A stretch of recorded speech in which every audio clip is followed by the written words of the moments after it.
This past week, I met with a friend. He's a hard-working man, kind of got a rough edge to him.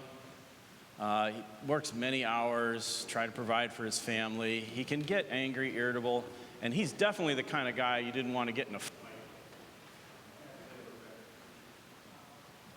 But then recently, he had an injury that confined him to his couch. And he was in pain, both physically and emotionally, mentally.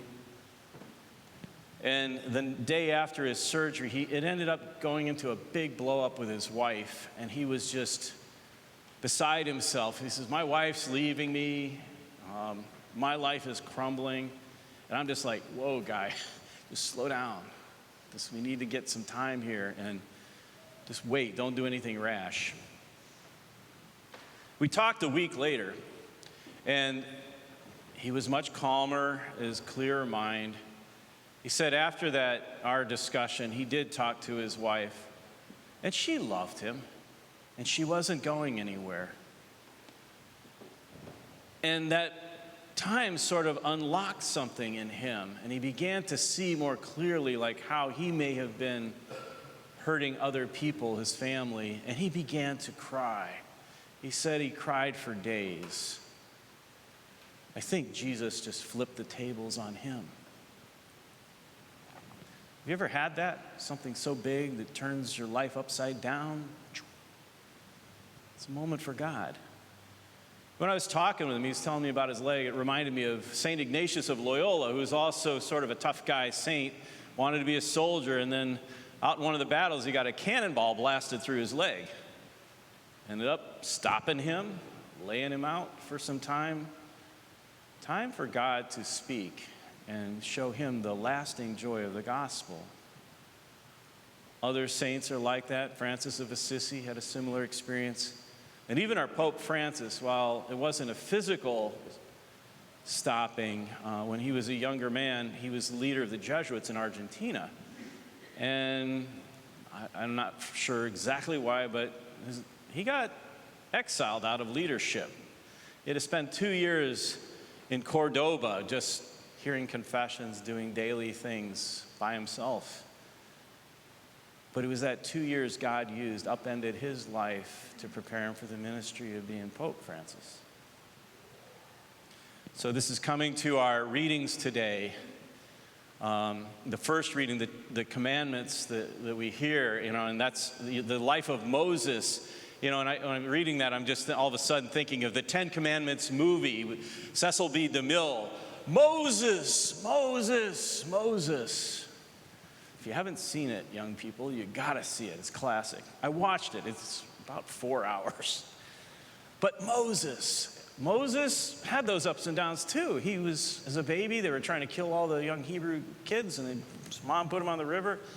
Then he was brought into Pharaoh's house by a sister and raised as a prince of Egypt. But then after becoming a prince of Egypt, he was found out as a Hebrew, and then he was crashed down. He was exiled out into the desert. But even there, he found some peace and a wife, started having a life. Then God upended him again and said, Moses, lead my people out of Egypt. And so Moses obeyed. And in that story, God turns the tables on Pharaoh, and the people leave and go to be separate. Now you got to understand, God's working with us. These people had no laws. These people had only the culture of slavery for a long, long time. They didn't know how to follow God, and God had to separate them out.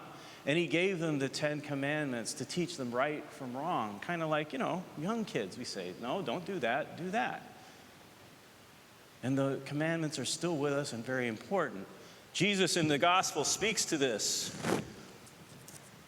He's asked, what are the greatest commandments? And in Mark chapter 12, he says, you shall love the Lord your God with all your heart, with all your soul, with all your mind, and all your strength. And when you think of the 10 Commandments, you usually see 2 tablets or 2 sides of it. And we heard it in our reading. The first is about loving God. And the second is like it. You shall love your neighbor as yourself. There is no other commandment greater than these. And that second tablet, it's about how we treat one another. And when Jesus came, he didn't abolish it.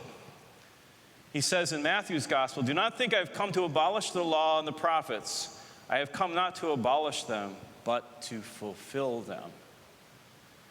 Folks, there's more. We have the commandments as a start. But God's leading us. And in the gospel today, we see this image of Jesus, which I'm not used to. You know, he's angry. He's got a whip. He's swinging around. Maybe he's doing an Indiana Jones. You know, just righteous zeal, anger. Stop this. The Jesus who was 12 and talking to the teachers in the temple is now the adult and seeing this situation. Something's got to change. And then he gets questioned by the leaders there at the temple, like, what are you doing? And he says, destroy this temple, in 3 days I will rebuild it. And they're like aghast. What are you talking about? This took 46 years. 46 years is just a big number.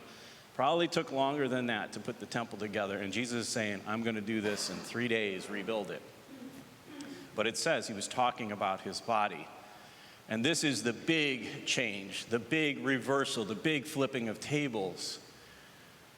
That Jesus came to die, to be crucified, and to rise again.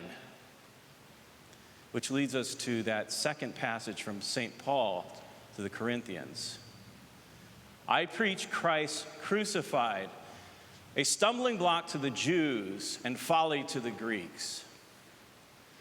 It was a stumbling block to the Jews because they were used to having people like Moses or the judges or King David rise up and take their oppressors off of them. And that's what they were looking for. Not someone that was crucified. In fact, to be crucified, there's another scripture that says, cursed is the man nailed to a tree.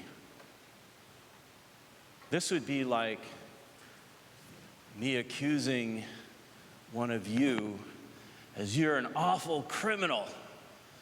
Send him away, put him in jail forever, maybe give him the death penalty. And then all the rest of us are going, wow, he must have done something really bad. But no, Jesus didn't. Jesus was crucified and people couldn't understand that. But Jesus rose. That's the power of the cross. Jesus rose. It's not just the crucifixion, it's the resurrection. Folly to the Greeks. During this time, the Romans ruled the world, but it was the Greek culture and civilization. They were the most advanced civilization, at least in that area. They had philosophy, they had art, they had ways of, they were building great things, these aqueducts and these roadways, and the Roman Empire ruled the world. They were on top. And that's the way their culture worked, that if you were the one on top, that was good. Everybody else, you're sorry, you're on the bottom. It was a very top-down, power wins, weak lose. If you were a dad in that culture, you had absolute power over your family. If I didn't like my son, I could have him killed. If I didn't want that baby girl and I wanted a son, I could put that baby out on the trash pile. But Jesus came, again, the weak, crucified. This Jew flipped the tables on the world, and we've never been the same ever since. It's God's great reversal. And it's this turning of the tables. And now Lent, the season that we're in, it's a time of cleansing of us. It's cleansing of us, the living temple, allowing Jesus in. What is it that we need to be changed? What do we need Jesus to do? We need to take time, just be with the Lord and ask him and offer up that one thing or those other things that we need changed and allow Jesus to do it. You know what? It is painful sometimes, very tumultuous. Other times it is gradual. I like the other turning where you're turning a spade of dirt over in a garden so that new growth can happen. Whatever it is, though, that change needs to happen. Now, back to my friend that I began with. He said he couldn't stop crying. He said, I had tears of remorse, but I also had tears of joy and hope as he heard, his wife, his family saying, we're here to support you. And when he saw God probably helping him see something he had never seen before, he had tears of joy. So tears are cleansing. So, just in conclusion, open your hearts up. Allow the Lord to turn over those tables of your heart. And maybe also, may the Lord bless you with a gift of tears.